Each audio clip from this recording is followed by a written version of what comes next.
Principles of sports nutrition.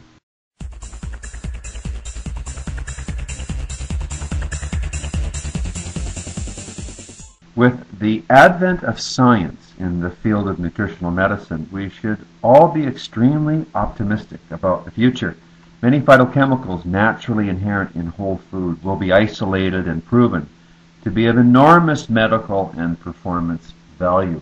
More trace elements will be accepted as essential components to the livelihood of our species, and with continued research and advanced food technology, the quality and ingredient spectrum in engineered meal replacements, sports bars, and sports drinks will continue to improve over time. Eventually, out of necessity, the preservation of nutrients and the bioavailability of proteins, fats, and carbs in a great variety of ratios will be given top priority, as the evidence continues to mount, proving that the consumption of refined food loaded with chemical poisons is hazardous.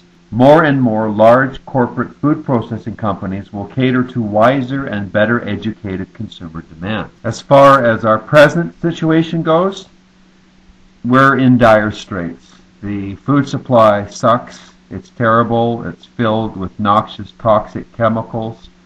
Anything that has any value left in whole natural food is removed to extend the shelf life of the food for profit.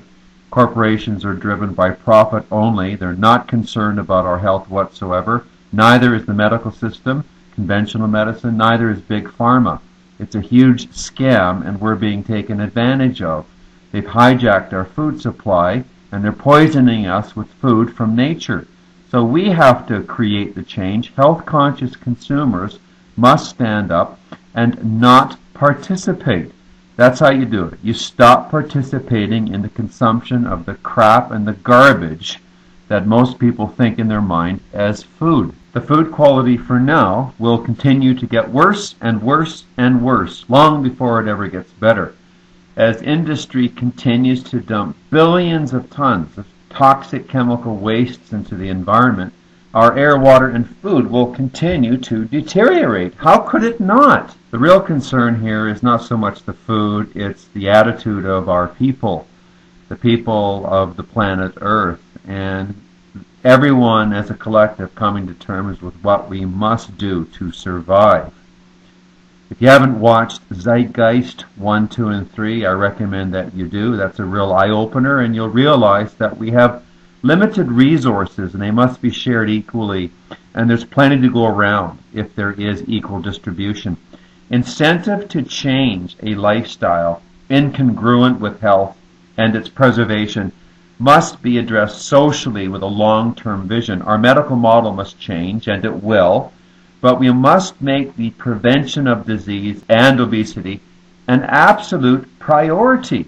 But as long as the drug companies and prescription drugs and the people that make them and the people that consume them keep the sickness of the game alive, and we rely on them more than on exercise and science-based optimum nutrition, the masses will continue to keep doing what they're doing, and they'll continue to seek instantaneous remedies of which none exist, but they'll keep thinking that they do because they're being misled into that frame of mind by watching so much television and being inundated with lies from those people who benefit from our expenditures of time, energy, and hard-earned money. Education, of course, is critical, but without truth, direction, and purpose, without health consciousness, wellness consciousness, education alone is woefully insufficient, especially when education itself can be manipulated, modified, and altered, as it is in the public education system, to mislead people into thinking thoughts that are not based on reality and science. The current state of our food supply is merely a symbol of the consciousness or state of humanity on the planet. It is a reflection of how we think as a species.